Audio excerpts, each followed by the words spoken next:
কাউরাইতে গাজীপুরে ভারতপুরে সংগ্রামে বিজয়ে সবাই বলো। প্রচারণা কার্যক্রম শুরু হয়েছে। আমরা আজ থেকে ঘর থেকে বের হয়েছি। আমরা সুনিশ্চিত বিজয় পর্যন্ত আমরা ঘরে ঘরে থাকবো, ঘরে ঘরে প্রচার করব। শ্রীপুরের মানুষ স্বাধীনতার পর এখান থেকে দানিশ শীষের বিজয় দেখে নাই। ইনশাল্লাহ 12 ফেব্রুয়ারি আমরা শ্রীপুর থেকে বিপুল ভোটের ব্যবধানে দানিশ শীষকে বিজয় করব ইনশাল্লাহ। নির্বাচন কমিশন কর্তৃক আজকে আনুষ্ঠানিকভাবে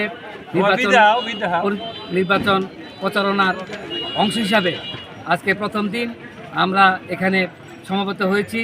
আমরা আমাদের এই এলাকার সন্তান, এই মাটির সন্তান এবং মানবিক নেতা, আমাদের রাজনৈতিক অভিভাবক, আমাদের প্রিয় নেতা অধ্যাপক ডাক্তার এস.এম. রফিকুল ইসলাম বাচ্চু ভাইয়ের জন্য আমরা ঘরে ঘরে মানুষের ধারে ধারে আমরা ভোট চাবো। আগামী 12 তারিখ পর্যন্ত আমরা সবাই মাঠে থেকে আমরা সকল ভেদাভেদ ভুলে ঐক্যবদ্ধভাবে সকলের প্রচেষ্টায় ভোটের ব্যবধানের মধ্য দিয়ে আমাদের এই ধানের শীষের প্রার্থী অধ্যাপক রফিকুল ইসলাম বাচ্চু ভাইকে বিজয় করব ইনশাল্লাহ। গাজীপুর 3 আসনের প্রার্থী জনাব ডক্টর এস.এম. রফিকুল ইসলাম সাহেবের জন্য আমরা সকলে ভোট চাওয়ার জন্য আমরা এলাকায় বের করেছি।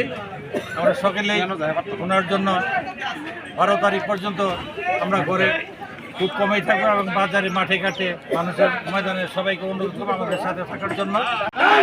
আরো লাগা ধান লাগা, জোরে লাগা ধান লাগা, লাগারে লাগা ধান লাগা, কাসাই লাগা ধান লাগা, বাবাই লাগা ধান লাগা, দাদাই লাগে ধান লাগা। যশোরে শরীফের